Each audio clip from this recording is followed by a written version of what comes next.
Hello, it's a dark episode for January the 11th, 2025, and actually today went pretty well. The stuff at work that I mentioned yesterday, the birthday, went pretty smoothly today. We'll just keep on taking things one shift, one day at a time on that and see how it goes, so that's really good. Shira is definitely progressing, seems to be feeling better. Good to have her on medication. She's whacking her cone into various things out in the yard as I speak here. I did a review of Carry On, the Rainbow Rowell book, which I'll have to listen back to what I actually said. I may have been a little too horny over 18-year-old guys. But, I'm happy I did the review. Just kind of getting it out there, speaking it out there at least. I don't know if I'm actually publishing it anywhere other than on here. It was good. It was good. I'm always like, I enjoy doing this. I'm glad I did this. That was nice. That was It's a certain amount of satisfaction getting some opinions, some thoughts out about a book. Other than that, did a little bit of writing, continuing to do my Diary of a Sex Fiend, which I think it's a useful exercise. I don't know how long I'm going to keep it up for, but at this moment, I feel like I've got a lot that I need to unburden myself and kind of think my way through. My relationship with my father and certain fetishes. It's interesting.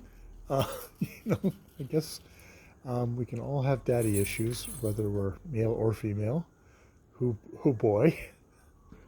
God.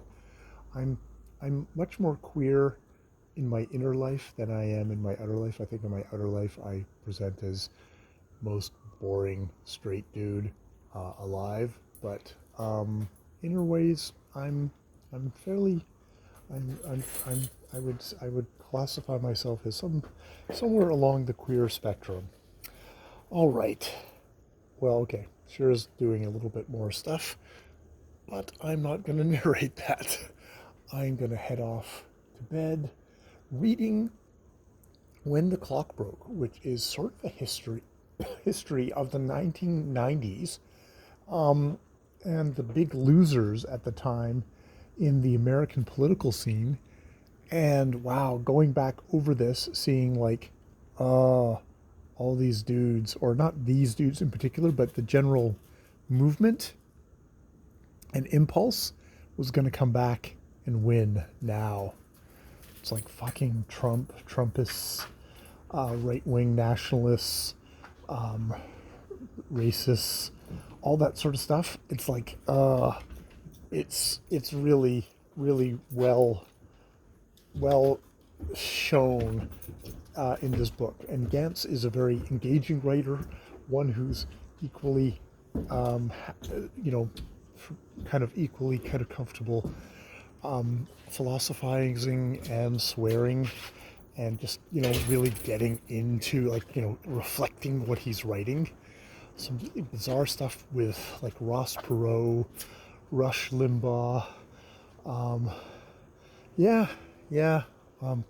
It's just some really interesting stuff, and you can mapping on Rush Limbaugh to kind of prognosticators, flim-flam charlatans today. Ross Perot, maybe with Elon Musk and stuff like that. It's just they're just more mega versions of this, super mega versions of this now than there was back then, because they were the ones that did not succeed back then. So yeah, really interesting book. All right, I will leave it there. More videos later.